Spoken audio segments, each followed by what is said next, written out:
keempat. Terima kasih, Santi.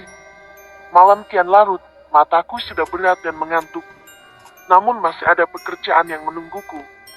Sudah jam 8 malam, tumben sekali kedua anakku belum juga menunjukkan sinyal kantuknya.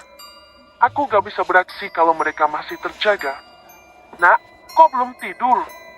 Udah malam gini, tidur ya. Ucapku saat melihat mereka masih asyik bermain. Oke Bu, Dino juga udah ngantuk. Aku mau pipis dulu sama cuci kaki biar gak ngompol. Dino berdiri dan hendak ke kamar mandi. Gawat. Bagaimana kalau dia melihat kekacauan yang ada di dalam kamar mandi? Jangan ke kamar mandi, Nak. Tadi ibu melihat ada ular.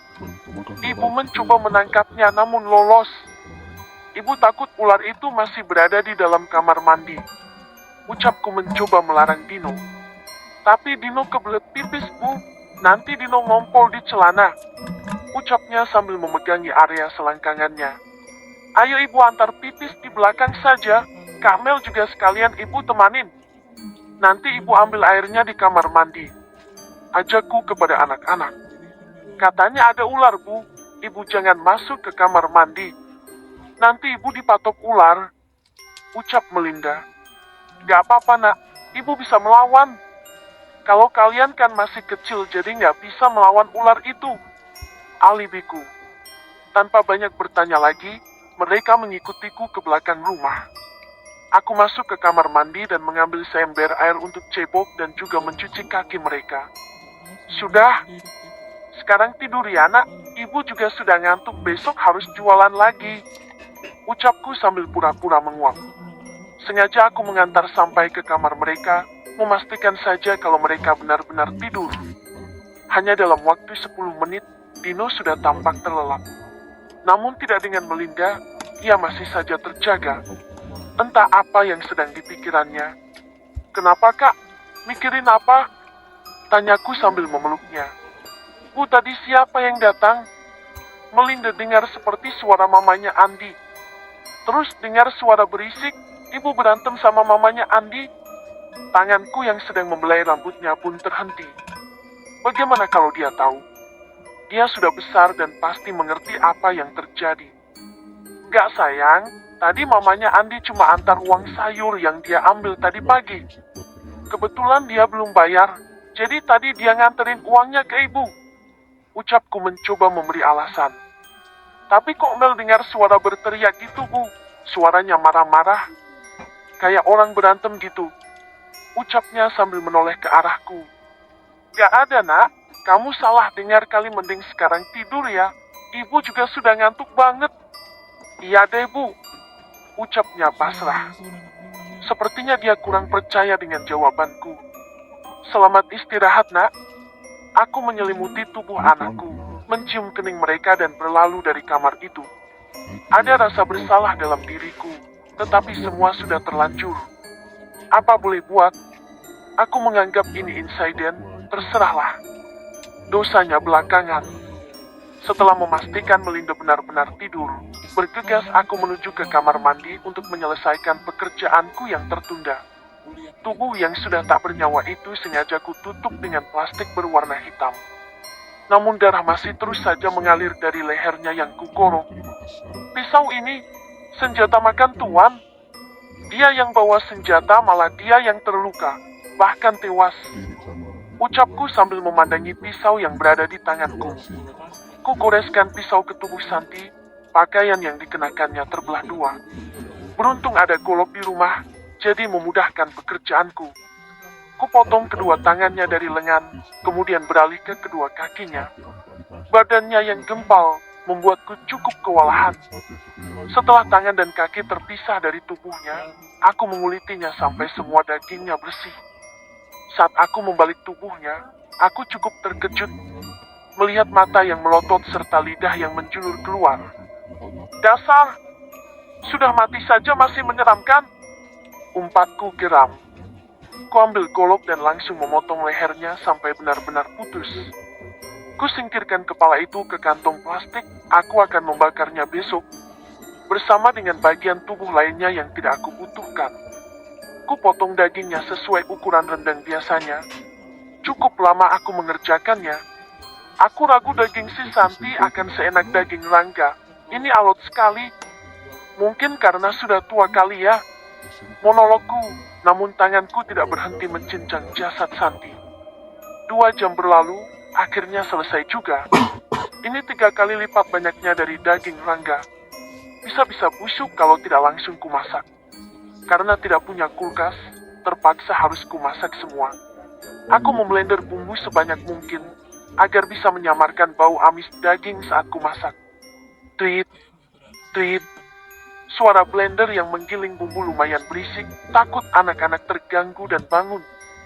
Kalau tetangga tidak akan mendengar itu, karena jarak yang lumayan jauh. Semoga saja anak-anak tidak terganggu. 1 ember penuh bumbu rendang sudah siap, namun aku lupa. Ternyata tidak ada santan ataupun kelapa di rumah saat ini. Kutumis bumbu hingga harum, lalu kumasukkan daging ke dalamnya. Beruntung aku punya wajan besar.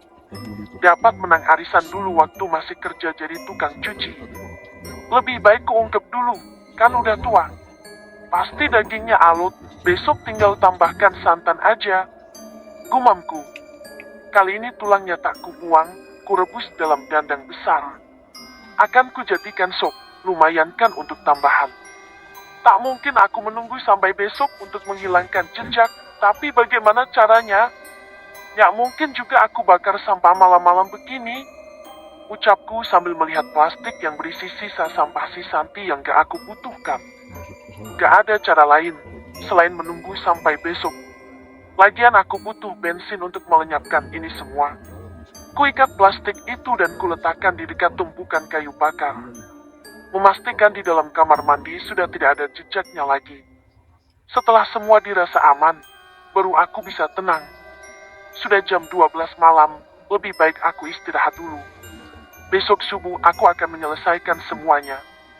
Sengaja aku memasang alarm di ponsel bututku.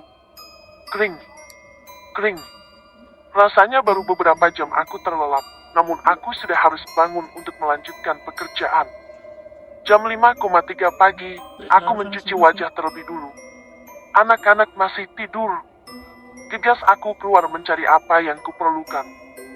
Dinginnya angin menusuk sampai ke tulang, lupa sekali aku memakai jaket.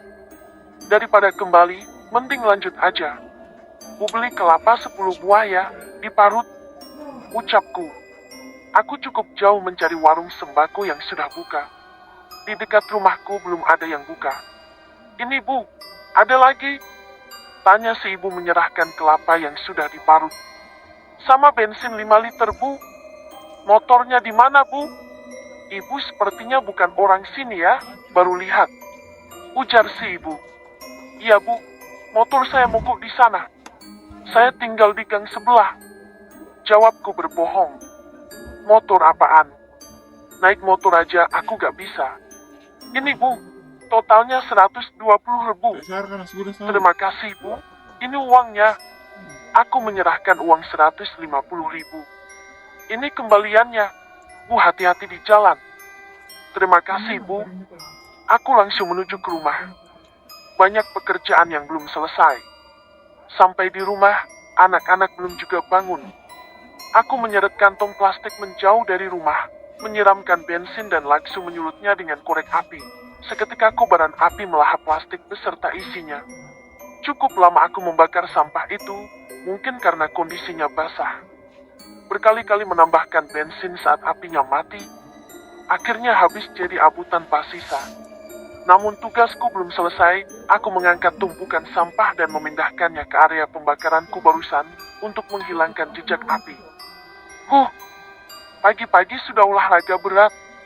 Ucapku menghela nafas panjang. Akhirnya beres. Tinggal menambahkan santan ke dalam rendang daging Santi. Memeras santan dan memasak kembali daging yang sudah setengah matang di dalam kuali. Sopnya juga sudah beres. Tinggal membungkusnya saja. Nanti saja tunggu agak dingin. Aku melangkah ke kamar mandi, menyegarkan tubuh yang sudah sangat lengket. Pukul 7 pagi, aku sarapan bersama kedua anakku.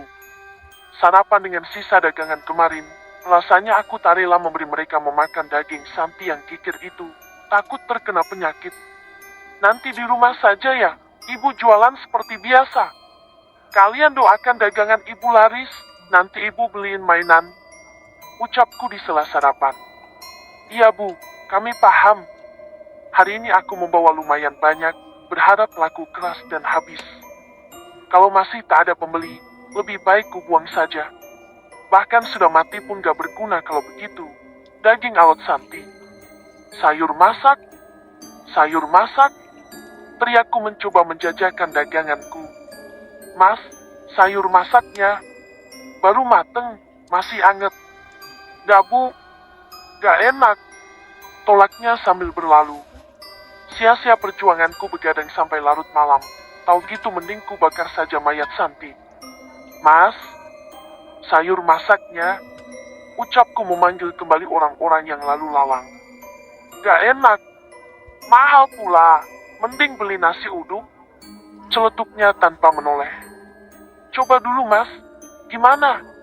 Kalau gak enak, gak usah bayar deh gratis. Ucapku mencoba merayu. Benar nih bu. Seketika langkahnya terhenti dan menoleh ke arahku. Iya benar. Nih cobain. Kalau nggak enak nggak usah bayar. Aku memberikan satu porsi rendang yang masih utuh. Perlahan ia membuka boks berisi rendang daging. Daging Santi. Wah enak banget bu, sumpah ini enak banget. Mataku langsung berbinar mendengar ucapannya.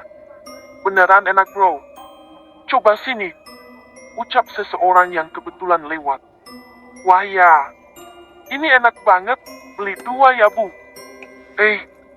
Iya. Sebentar ya saya siapkan dulu. Tanganku langsung cekatan menyiapkan pesanannya. Saya juga 2 ya bu. Saya 1 bu. Hanya dalam waktu 2 jam, daganganku sudah ludes terjual. Tak kusangka daging alot si Santi laku keras. Bu masih ada, saya pesan 50 bungkus untuk acara di rumah saya. Seseorang berpakaian rapi menghampiriku. Ada sih mas, tapi masih di rumah. Memangnya butuh untuk kapan? Tanya aku antusias. Butuh untuk malam ini bu. Ini kartu nama saya. Kalau bisa tolong ibu antar ke alamat ini ya. Ujarnya sambil menyerahkan selembar kertas yang bertuliskan nama dan alamatnya. 50 porsi untuk rendang atau sopnya saja mas. Begini saja bu, ibu ada berapa porsi di rumah? Saya borong semuanya. Mataku terbelalak mendengar ucapannya. Masih banyak di rumah mas, ada sekitar 300 porsi untuk rendang. Dan 400 porsi untuk sopnya. Ya sudah saya beli semuanya bu. Kebetulan hari ini ada acara syukuran di rumah saya. Tolong ibu antar sebelum pukul 4 sore ya. Baik mas, baik. Saya akan pulang sekarang untuk menyiapkan pesanannya. Totalnya berapa bu? Nanti saja saya hitung dulu di rumah. Kalau begitu ini DP-nya. Terima kasih mas. Saya permisi.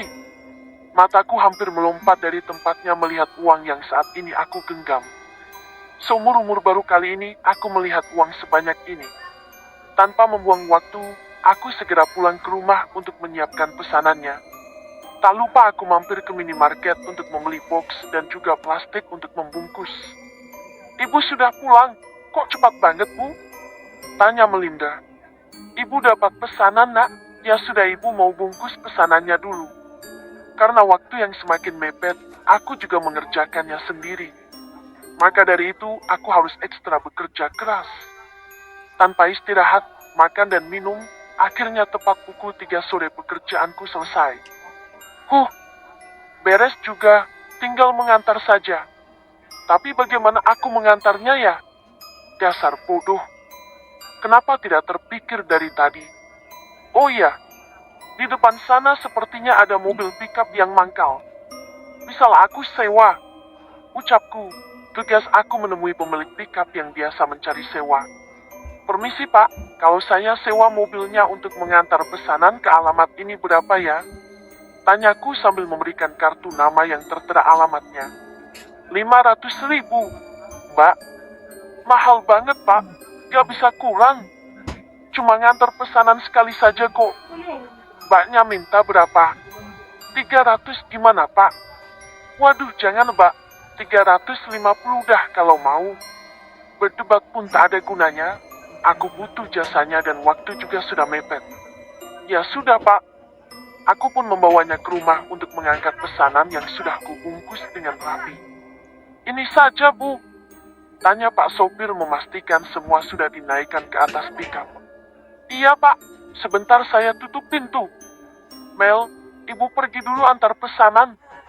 Jangan kemana-mana. Ucapku berteriak. Ayo, Pak, tahu alamatnya?